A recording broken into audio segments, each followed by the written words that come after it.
Online সৎসঙ্গের আমার উপস্থিত সবাইকে অন্তরের অন্তঃস্থল থেকে জয়গুরু জানাচ্ছি। আলোচনা খুবই সুন্দর হচ্ছে।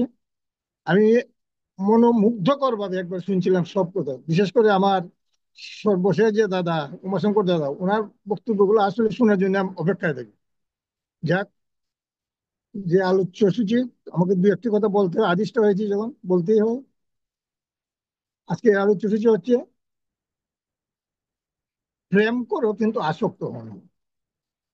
আমরা প্রেম এবং আসক্তির ইংরেজিতে যে ইয়েটা পাইছি, আসক্তি হলো এডিক্টেড।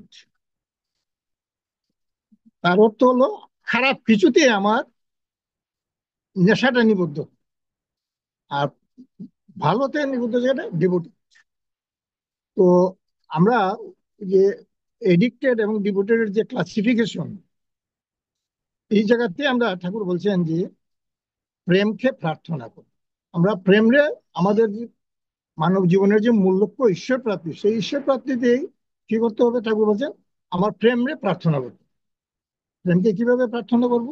ওই থার্ড দেওয়া যে বিধিবিধান, সেই বিধিবিধানগুলো যদি আমি মেনে চলি, তখনই আমার প্রেমের অধিকারী হয়ে আস্তে আস্তে উঠবে।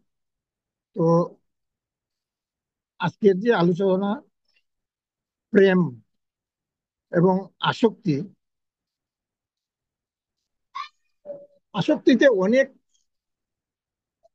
ব্যাপার আছে। যে দুঃখ, কষ্ট, লাঞ্ছনা সবকিছু আছে আসক্তিতে। আমার অনেক দাদারা সেটা বলে গেছেন যে আসক্তিতে কি হয়। কিন্তু আমার মানব জীবনের যে মূল লক্ষ্যস্থল ঈশ্বর প্রাপ্তি, সেটা কিন্তু আমার হয় না। আমার সেইগুলা পাইতে হইলে, অর্জন করতে হইলে আমাকে তার যে বিধিবিধান, আমি পুনর বলছি যে তার যে বিধান, যোজন যাজন সদাচার, সেইগুলা ইষ্টবিধি, সেইগুলো আমার করে করে করিয়ে আগাতে হবে। আমার যে আসক্তিটা আছে, সেটা আমার যে খারাপে যে আসক্তি, সেটা আস্তে আস্তে আস্তে আস্তে আস্তে আস্তে দূর হবে।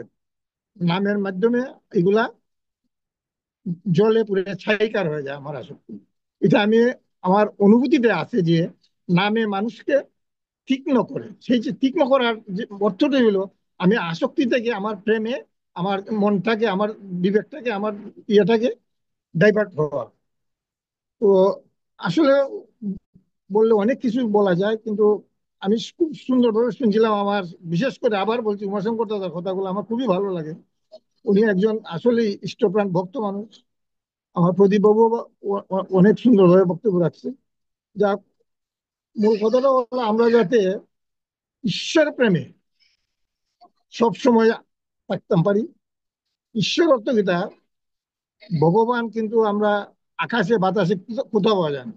আমাদের যে মূল গুরুই ভগবানের সাকার মূর্তি। আমরা যে ঠাকুর ধরছি, গুরু ধরছি, উনি আমাদের দেহতারই ভগবান। উনার মাধ্যমে আমরা তার যে প্রেমকে আমরা অর্জন করতে হবে। প্রেমটা অর্জন করতে হলে তার ওই আবার বলতেছি বিধান, তার যে বিধান, বিধির যে বিধান, উনি বিধি বিধি যে বিধান দিচ্ছেন, সেই বিধানগুলো আমাকে মেনে যদি চলি, তখনই আমি প্রেমের অধিকারী হয়ে উঠবো। সবাইকে আনন্দিত পূর্ণ জয়গুরু। সবাই সুস্থ এবং দীর্ঘায়ু হয়ে প্রেমকে প্রার্থনা করি আমরা সবাই মিলে সম্মিলিতভাবে। সেই আশা রেখে আমার বক্তব্য শেষ করছি। জয়গুরু। জয় গুরু।